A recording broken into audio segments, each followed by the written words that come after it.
listening to the Pro Bono Happy Hour. I'm Rena Glazer. Welcome back. Today's guest is Kat McGee from Duane Morris.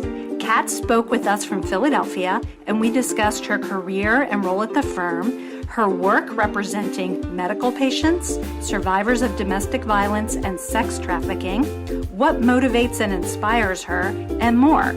We hope you enjoy the conversation.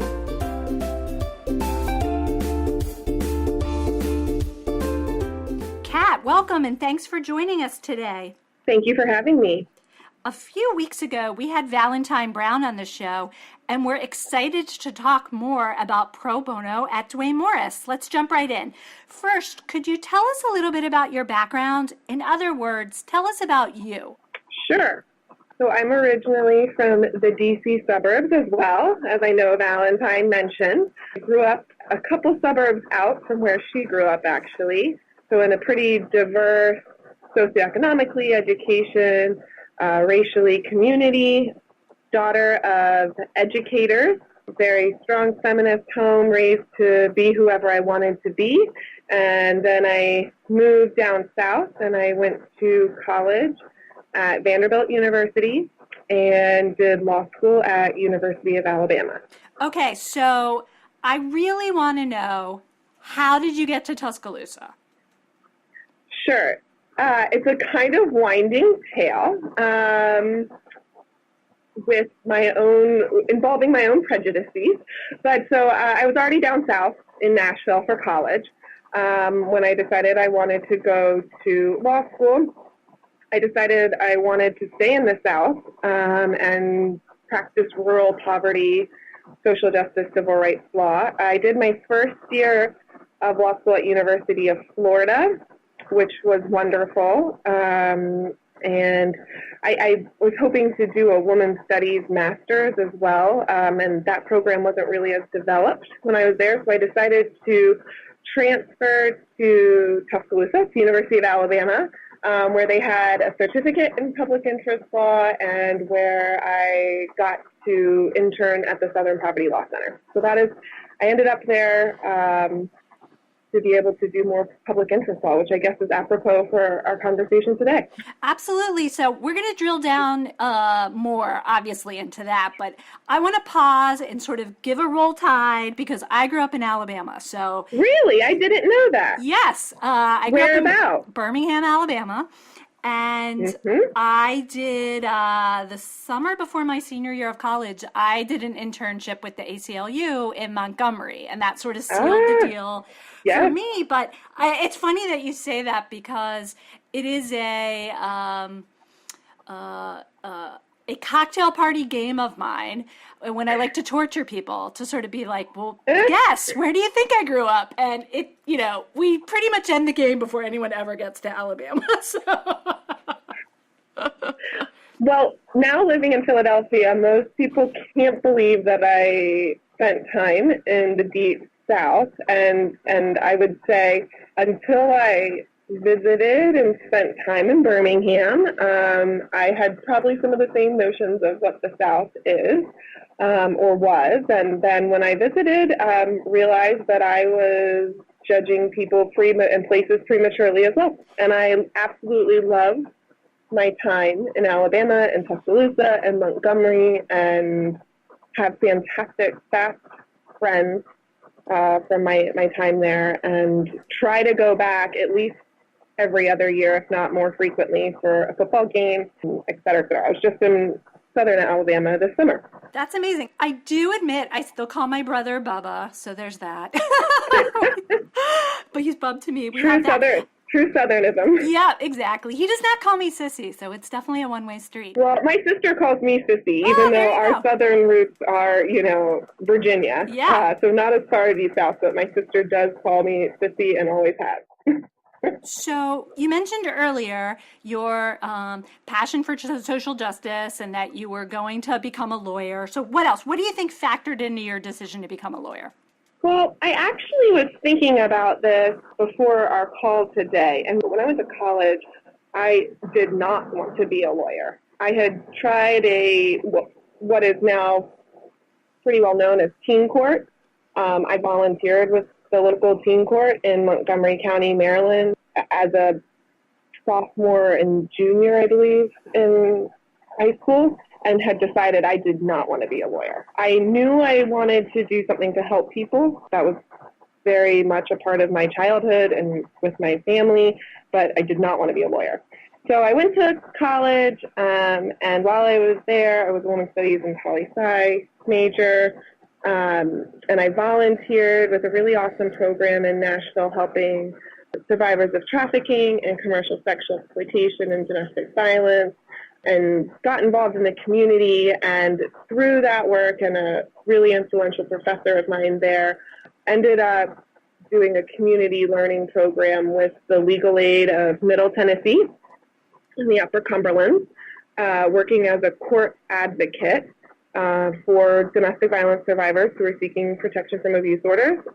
At Legal Aid, they only had one family law attorney at that point, for Nashville and the surrounding counties.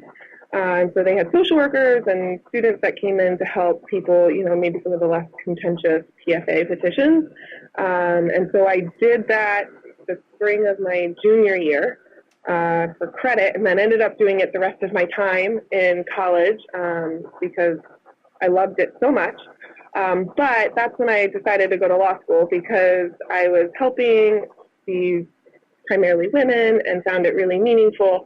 But then they would get a PFA, but there were no resources for them to hire an attorney, and there weren't sufficient resources at the legal aid at that point for the one family law attorney to be able to help everybody that they got a PFA for. And so, really being able to separate from their abuser was difficult because custody, child support, etc. And so just made me very angry. And in my, as I tell people, my so rebellious state, I decided I was going to do something about it and go to law school. And so that's my 180. I really had no desire, and then decided I wanted to go to law school and become a women's rights family law attorney and work within the legal aid system. So that's when I decided to apply, and decided I wanted to, at that point, stay in the South and help what seemed to be the real lack and dearth of legal aid attorneys at the time. So what goes into getting a public interest certificate during law school? The public interest certificate is really just focusing on more of the traditional poverty law classes, or classes that folks that would come to legal aid would need help with. So housing law, benefits, civil rights legislation. We also, you had to take, if I remember correctly, a clinic, and we had to take a couple extra classes on like ethnography of poverty and social justice lawyering, and then you had to volunteer and provide pro bono a certain number of hours. I can't remember how many hours. So it was more concentration in that certificate of public interest law, which was kind of, I was pre-recession and was before really the move towards a certain number of pro bono hours to graduate. So we were the first class to have the public interest law certificate, and it was wonderful. I had a fellowship to work in the clinic at University of Alabama as well, to work for the assistant dean for clinical pedagogy, for lack of remembering his technical title, where I helped develop a mediation and alternative dispute resolution clinic, and got to work with him on, developing the pedagogy around teaching through clinical education. So it was wonderful. It's amazing. One of the best decisions I've ever made in my life, to transfer law school. Yeah, and you were a pioneer. So let's flash forward a little bit. You graduate. What happens next? So I graduated and was very fortunate to have the Hunton Williams Associate Pro Bono Fellowship in Richmond, Virginia. So Hunton and Williams really, on Pioneers, has been a pioneer in the private law firm pro bono program kind of model. And they, mid-90s, in response to legal aid funding cuts, started hiring recent graduates for a 2-year fellowship. At that point, housed in Richmond and Atlanta, and so you would come in and worked for their pro bono partner, you were a trial attorney in the litigation practice group, so had the resources and training of a large law firm, got to work for the partners to see how pro bono works in a law firm, and then the majority of your time, like 90% of your time, was donated to the local legal aid and to Hunt and Williams local pro bono offices. So they have pro bono offices in Richmond and Charlottesville that the firm supports to provide legal aid to and pro bono services to low bono individuals who might not qualify for legal aid but still would qualify for pro bono in the community. I am so grateful to talk to you about your fellowship. We've spoken on the show with Scotty Brown, who is with Hunt and Williams, and she administers the program. So we heard about it from sort of the firm side. So it's really exciting to hear about a fellow's perspective, right? The sort of participant's perspective. So tell me about starting at the firm. I mean, you had a background, as we've talked about, in sort of hardcore poverty law, and now you're working at a very successful, very resource-heavy private law firm. What was your, first few days or first few weeks? Did it feel like you had landed in Mars or something? Well, yes, in some ways, and in some ways not. So I actually did do, the summer before I went to law school, I worked as a junior paralegal at Foley, then Foley and Lardner, now Foley in DC. So I had spent a couple months, in the private firm setting. That was my only experience heading into Hunt and Williams. So it was still definitely a shock. And I've always told people that the funny thing for me is that I ended up at a law firm doing law, not that I ended up doing pro bono. So maybe the opposite of most pro bono counsel at firms. So ending up there, it was interesting. My orientation was on the same day as Lehman Brothers collapsed. So I was a 2008 graduate. So there was a lot of change and discontent within corporate law firms at that time, and things that I had not necessarily considered or thought about in terms of the practice of law and how it would impact things. And I was part of an entering class of 40 to 50 first-year associates. So something that we do not see these days in the law firm setting. But it was also really wonderful and a great way to start practicing law, to be surrounded by really successful, intelligent litigators and the resources of, them wanting to help me learn and prepare to go to court. And so I got to learn a lot, but it was definitely different worlds between my legal aid office and my Hunt and Williams office as far as the day-to-day practice, and took some getting used to. Yeah, and 2008 was such a formative time to be entering the profession. It's such a pivot point on a lot of levels. It's really an interesting entry point. It was an interesting time to be a first-year associate and to have something. I had an assured position, a funded fellowship position, so I didn't have the same concerns of other associates, but it was certainly an interesting time to be kind of an outsider inside the corporate law firm world and to get that insight of how the recession and, all of that affected corporate America. And I feel fortunate to have gotten to have that kind of inside picture. Definitely. And I feel like a lot of PhD dissertations have probably been written kind of analyzing, right? And sort of in the law, in business, and kind of the effect of that sort of massive anxiety injection and, sort of uncertainty, and what that has led in terms of people's decision making and what, their values have become. And I'm sure there's a lot of scholarship or a lot of fertile material for people that So true. And it affected what I value even as a legal aid attorney. Well, getting to be, and I think one really significant takeaway that has been moving forward in my life, but seeing colleagues who are very successful attorneys and very intelligent, bright, attorneys be so anxious, and then also seeing how they responded to that, and that at least at that time when I was at Hunt and Williams, there was such a doubling down on pro bono, post-recession, when then there was kind of a recession amongst nonprofits and legal aids where funding had, slacked off and they had to lay off attorneys. And so there was really a response by the firm to come in and help backfill that through pro bono. And so how corporate America can really, and private law firms can really, make such a significant difference in the legal aid community in pro bono services at that time, and how, really successful corporate attorneys that have put themselves through school, and this is what I tell everybody at Duane Morris and et cetera, I think it's great. Do awesome, really interesting, corporate legal work. You've worked really hard to get here, but you can also help out in the community, and you can also use that skill set to help people and to help micro entrepreneurs and veteran-owned businesses in the community. And that's what I saw happen at Hunt & Williams. And so any preconceived notions I had of corporate law firms and lawyers in them certainly were dashed by that, and by seeing how the attorneys there, really came together to support their community. And that's what I preach still today, as you can do both, and I'm just your karma. I'm here to help balance karma and help make sure our firm does a little bit of everything.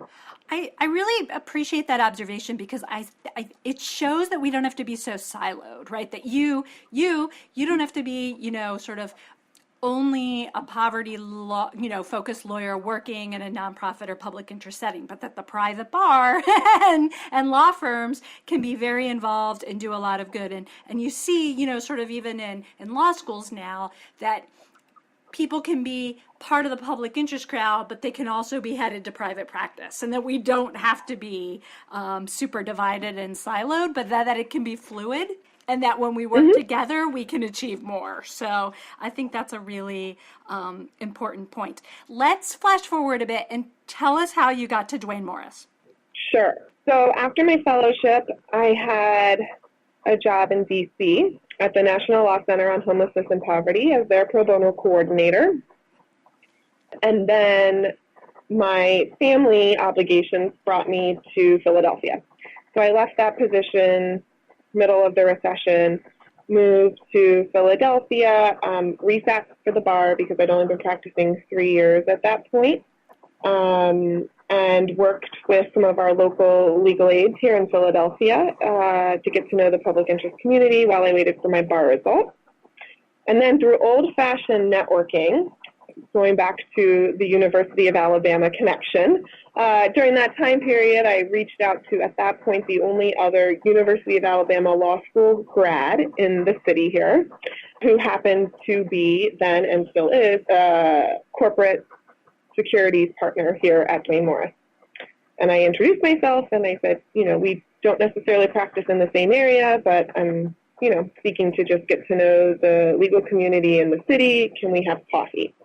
And we met and became friends and still are. And he now does pro bono. And he introduced me. He said, well, there's not much I can do. I'm an M&A attorney, but I'll introduce you to our pro bono counsel.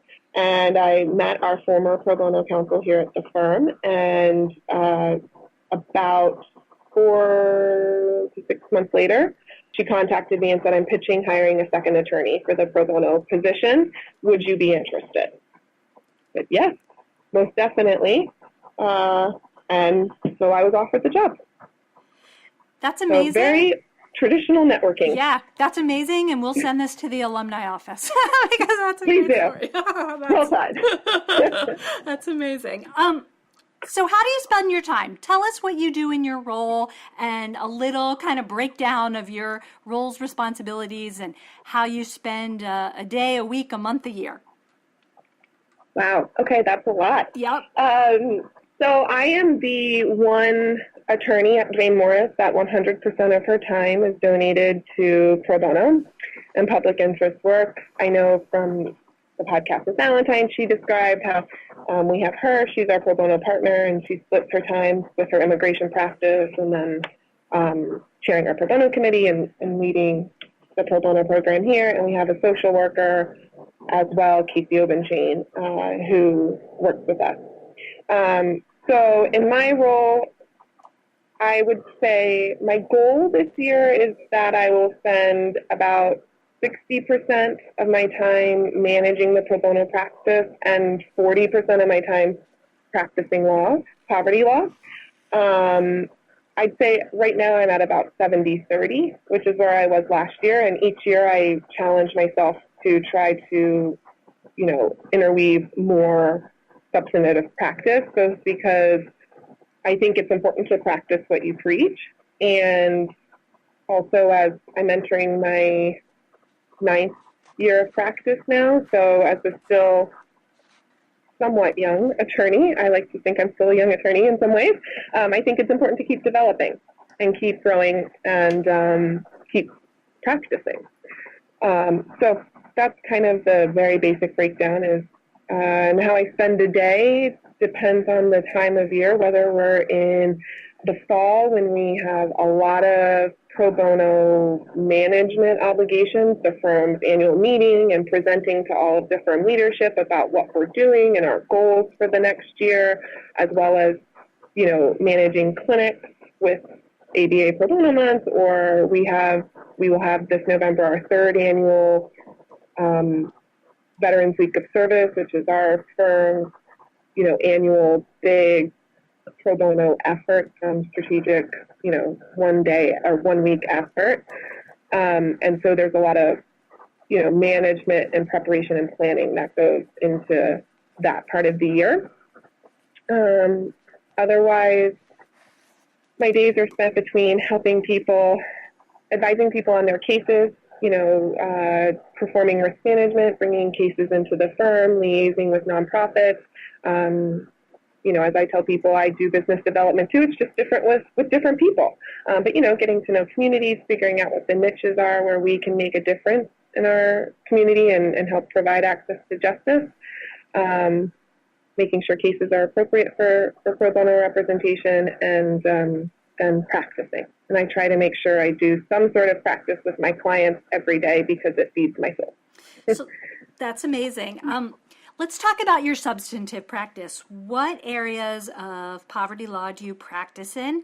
And tell us a little bit about the substantive legal work, and then we'll pivot back to the pro bono program writ large. Sure. So I'm a family law attorney, family, women's rights, juvenile justice attorney by trade. That's what I did until I got here to Philadelphia.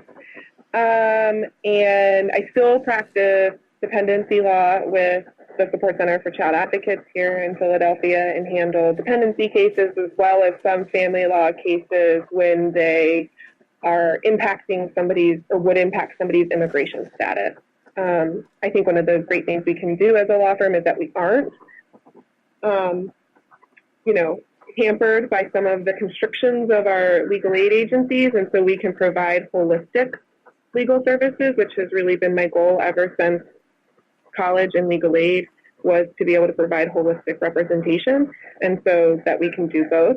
So I do a fair amount of gender-based and violence-based immigration work still, and then something that I've gotten much more involved in since coming to the firm has been more the idea of medical legal partnership. I helped establish a medical legal partnership with one of the hospitals here in Philadelphia, providing civil legal services to oncology patients and people with terminal illnesses. I work with our legal clinic for the disabled to provide guardianship and SSI, veteran service-connected benefits, so benefits law, to people who have various medical issues, either ongoing or have significant, as a result of significant trauma, whether that be in the military or a war zone or in a domestic violence situation or because they are a trafficking survivor, but trying to help them get benefits so that they can lead an independent life of their choosing. And then the third area of practice that I do a lot in is anti-trafficking work. So representing trafficking survivors, indicator efforts, civil remedies, the family law component of it. So So I would say overall I would define myself as traditionally defined women's rights areas of law is what I do, and as things affect women. We also have do a fair amount of work here at the firm around reproductive rights issues. We have a pretty significant health law practice, and I've been really fortunate that the firm has supported me and supported the health law practice in wading into that area. And so over the past 2 years, we've gotten much more involved in that landscape, which has been exciting. That's amazing, and it's hard to believe you have time to do anything else. I love what I do. It's not work if you love it. Yeah.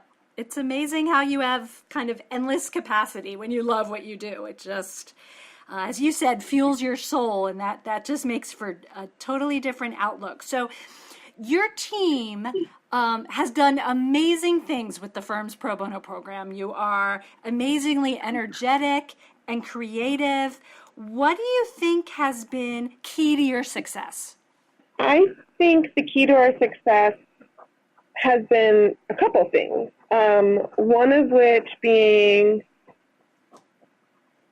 that we came to these positions, Valentine and myself, at a time when, and the firm leadership was willing to and was welcoming new ideas. The prior pro bono counsel started the pro bono program here, and so, we've had a traditional pro bono program that went on for years and years, but as that was changing anyway, let's think about, what this next chapter of our pro bono program is going to be.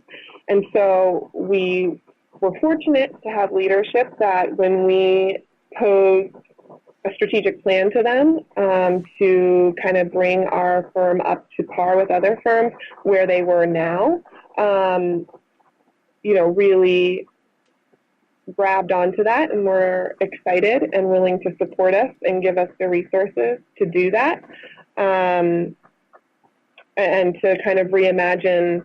Our pro bono program has always been successful, but what could it be? Can we think outside the box, and what could it be in the next chapter? And so having that support has been very key in giving us visibility and entree into, different parts of the firm, and just having them, heed the call and get involved in pro bono and be doing pro bono themselves has been really significant.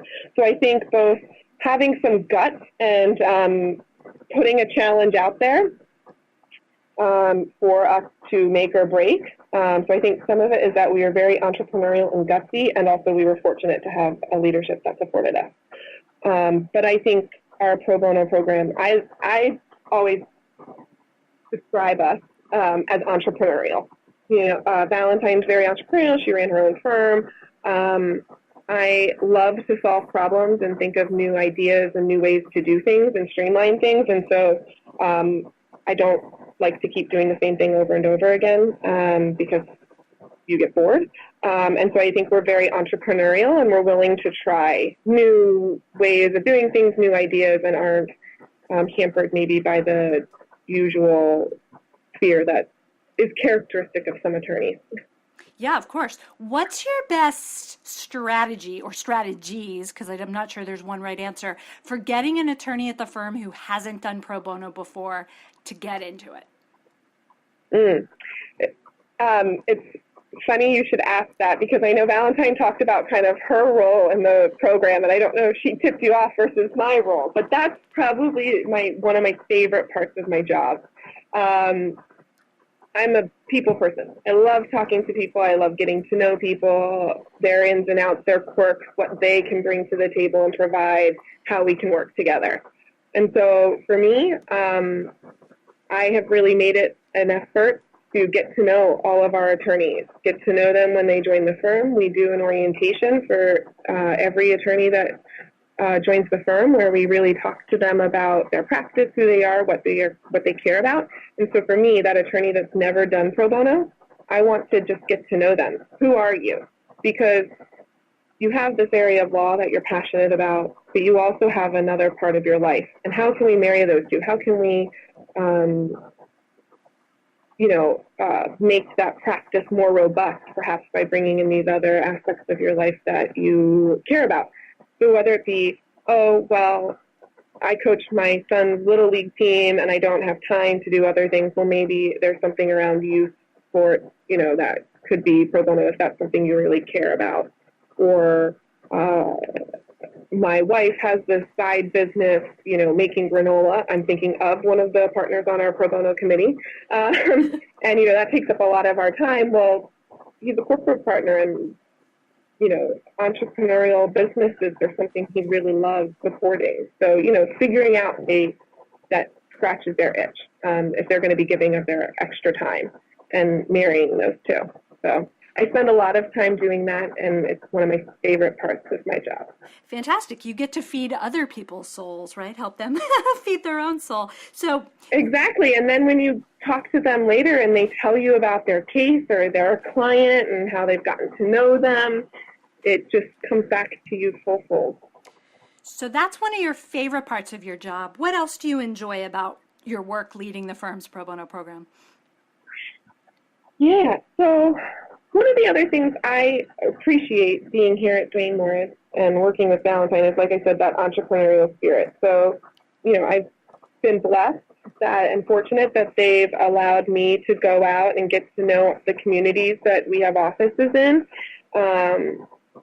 and figure out what are those niche areas that maybe other legal aids aren't addressing at this moment, or other law firms aren't addressing, whether that be because of a lack of attorneys or funding or what have you. But what are the unmet areas of legal need, and how can we help support those areas? So, for example, when I first came to the firm, we were just starting our relationship with GEMS, Girls Educational and Mentoring Services in New York City, which provides social services to domestically trafficked women and girls. And that was an area where there had been a lot of work done supporting, internationally trafficked individuals, but not as much for domestically trafficked individuals. And so learning about that area of law and finding out how we could support, at that point, really social service agencies, not even legal aid, and their clients in clearing their records, in obtaining custody or protection from abuse orders, finding housing, getting benefits, how we could really help people move forward with freedom. And so that's something that we've since developed and are now handling cases like that in most of our offices across the U.S.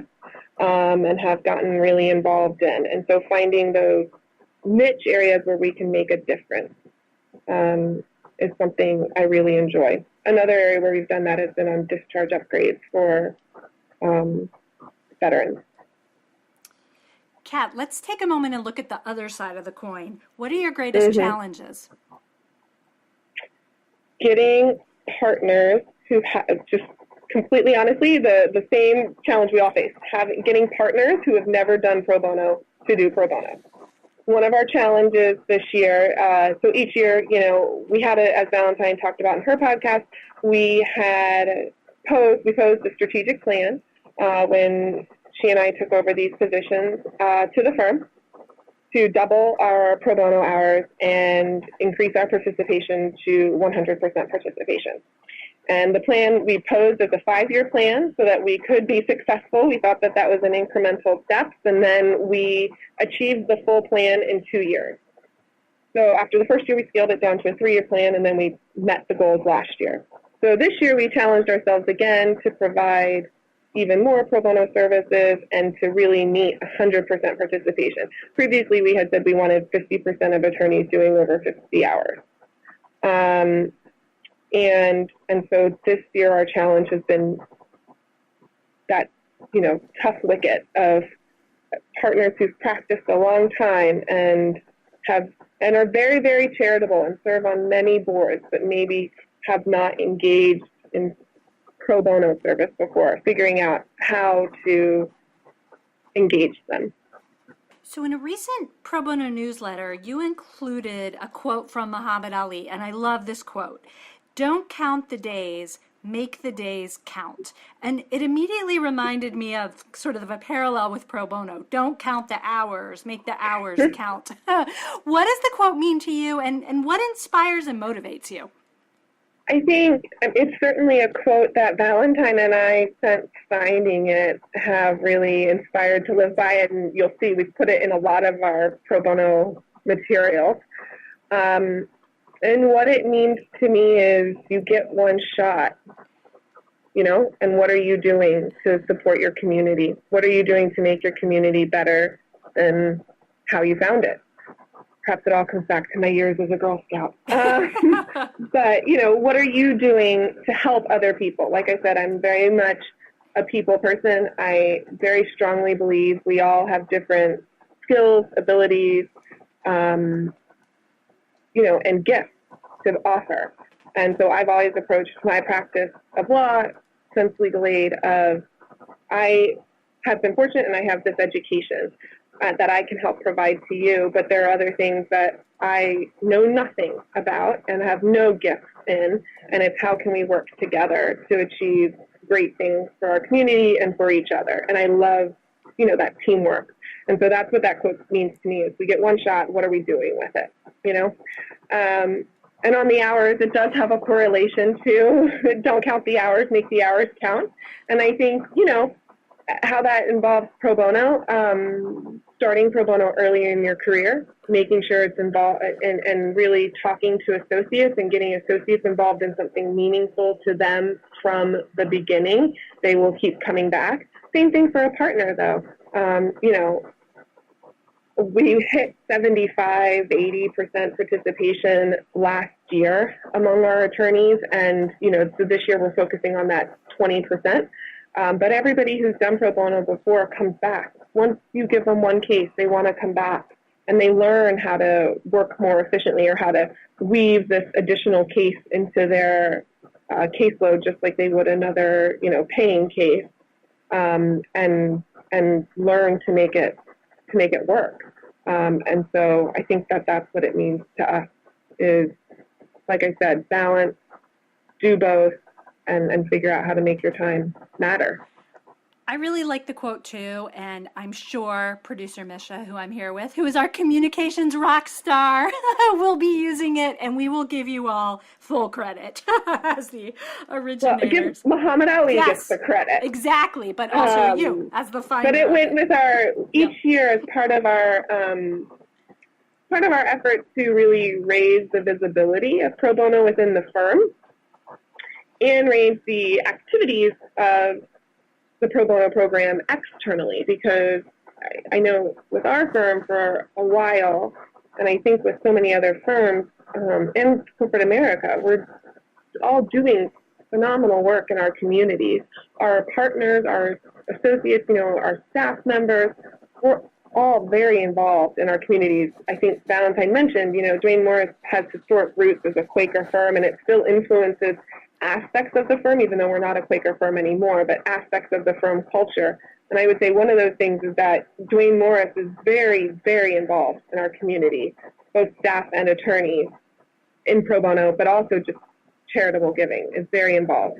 And so for a long time, I don't know if we really shone a light on that. We just kind of did it because that's what you're supposed to do, and the people that work here, they know that's part of the firm. That's part of what we do. That's part of being a good citizen to the firm and to our community. And so we've made more of an effort on our marketing and just our communication about what we're doing so people know what we're doing. And so over the past 3 years, we've had a different theme each year that we've kind of, all of our activities have come back to. So our first year was strength through service.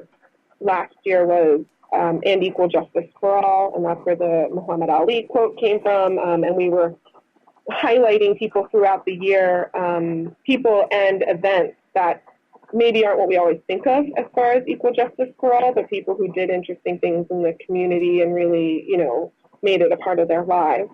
And this year is Pro Bono 360. And the goal and our logo is the nuclear atom logo, and our goal is to really infuse pro bono into all aspects of the firm, life, culture, practice, etc. as well as kind of the 360 we've done. You know, we've achieved our goals. We're at the end of our 3-year strategic plan. Where are we going from here? So stay tuned for our report in October and how that gets woven in this year. We will. I can't wait. Kat, share some stories. I know it will be hard for you to choose, but tell us about some examples of pro bono matters that have been particularly meaningful for you. I knew you were going to ask that question, and it's hard to come up with one answer because I have the benefit of getting to work with really amazing people every day. But some of the things that have really inspired me recently are our work, and I don't necessarily personally do this work. I'm not a corporate attorney, but we've done a lot of work with small business owners, micro entrepreneurs, inventors, individuals who have overcome domestic violence and now are starting their own business. And so being able to provide legal assistance, and then we've teamed up with clients of the firm to provide business consulting assistance to these small business owners, that in a way that will really make their business successful, or educate them that this might not be the $1 million idea, and let's not put all your savings into it and think of something else. The impact that that's had on those individuals' lives and those individual communities has been really inspiring to me. And I've been really inspired recently by meeting some of them and thinking of how we can create more clinics or more pro bono projects in our communities that foster and that get more legal resources, financial funding, et cetera, to those individuals. So we've had in our Pro Bono 360, we've then used some of our pro bono clients' wares or their catering, et cetera, in our pro bono program, and tried, part of our goal this year is bringing them into the firm's supply chain and pipeline. And so seeing our pro bono clients that we've helped, form as an entity or hire their first employee or what have you, then at our, catering an event at the firm. I mean, it gives me goosebumps just standing here, or sitting here talking about it. Seeing that full circle it makes me so happy and so proud of how we are relating and working within our communities to support, folks that are working to get ahead and working to create a sustainable living for themselves. It's really rewarding and delicious. So, no, that's great. Yeah, exactly. Some of the other cases I've recently found really rewarding are our veterans benefits and our SSI work. Again, people that in the veterans context have been literally pushing that rock up the hill to have it fall down for decades, going on appeals all the way up to the Court of Appeals for Veterans Claims to get remanded, and now it goes back down again, and then you start building the case again. And folks that have served in our military and have whatever the issue may be as a result, being able to get them benefits so that they can lead, a decent life and not be cash strapped and in poverty and worrying about where they're going to find food, just fills my soul. And it's so rewarding to get to work with those clients and see getting the back benefit check, whether it be VA or SSI, of a chunk of money that really is life-changing for that person. I really enjoy getting to be a part of that. So, Kat, if you had a magic wand, what one thing would you change about access to justice or law firm pro bono? I think the one thing I would change about access to justice is funding, and getting more funding and more money to legal aid agencies, because we need more poverty law attorneys at legal aid. Those are the folks that practice poverty law day in and day out, and they are who support pro bono in the law firm or corporate setting, so that non-poverty law attorneys have the mentorship and the training to help fulfill access to justice. But we need more legal aid attorneys to do that. So civil Gideon is something that we need more resources behind, and we need more jurisdictions to follow New York and California's example. So, Kat, as you may know, we often end our conversations by discussing pro bono role models. And I think you heard that Valentine Brown identified you as hers. So I did know. So, who are your pro bono role models? Feel free to pick as many as you want and tell us why. So I was thinking about this before our talk, and I picked 3 before knowing Valentine picked me. So I'm going to have to go back and listen to that part of her talk. I must have stopped it prematurely. Yeah, somehow. Fast forward to the end. I'm sorry for the spoiler, but I wanted you to know. So the 3 I picked, Valentine is one of them as well, not for us to scratch each other's back. Yeah. But truly, it's really been a privilege to work with her the past 2.5 years. I have practiced poverty law and have gone into poverty law field and nonprofit management, type of area since before law school. So the business side of law was not something that I had as much experience with. And so working with somebody who's run her own law firm, who's a successful partner in a major AM law firm, and getting to learn the business side of it from her has been really invaluable. And then just to see how she has managed to really interweave a significant pro bono practice into it, and how she's been a very good mentor on negotiating, public speaking, and just the management of a law practice. My other 2 role models would be George Hetrick,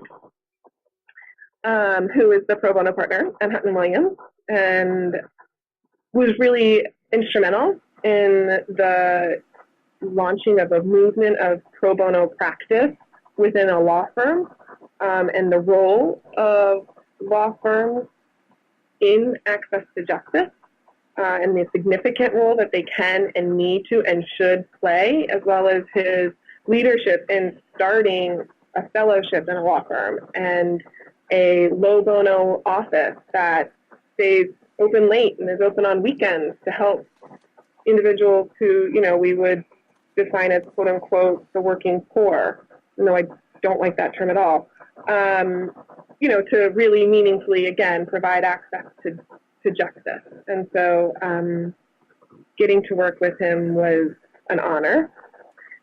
And then for one last person, if I can,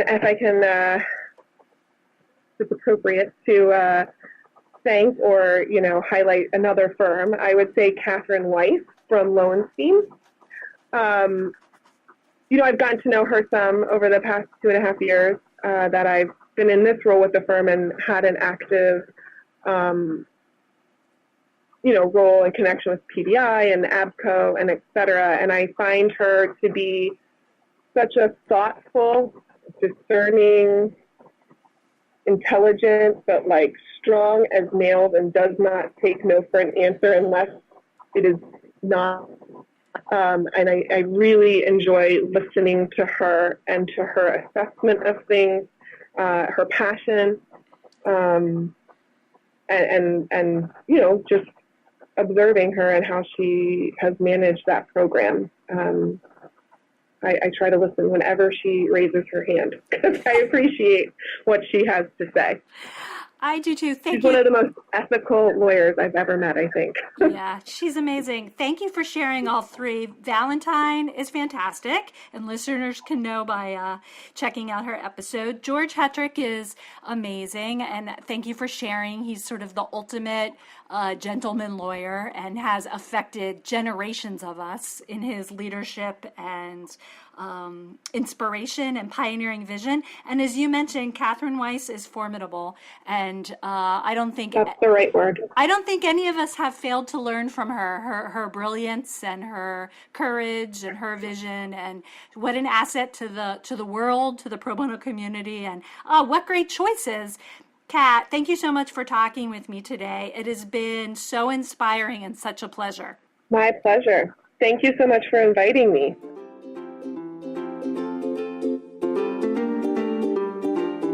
Thank you so much to Kat for joining us today. New and archived episodes of the podcast can be found on Apple Podcasts and YouTube. Be sure to subscribe if you haven't already.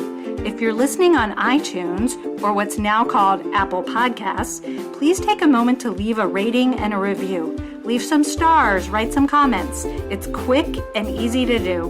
We'd appreciate the feedback, and it would help make it easier for other listeners to find the show and expand the conversation about pro bono and access to justice. Hey listeners, we've gotten some great mail from you, and we'd love more.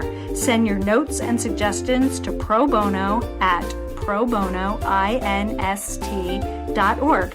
For all of us here at PBI, thanks for listening, and we'll see you next time on the Pro Bono Happy Hour.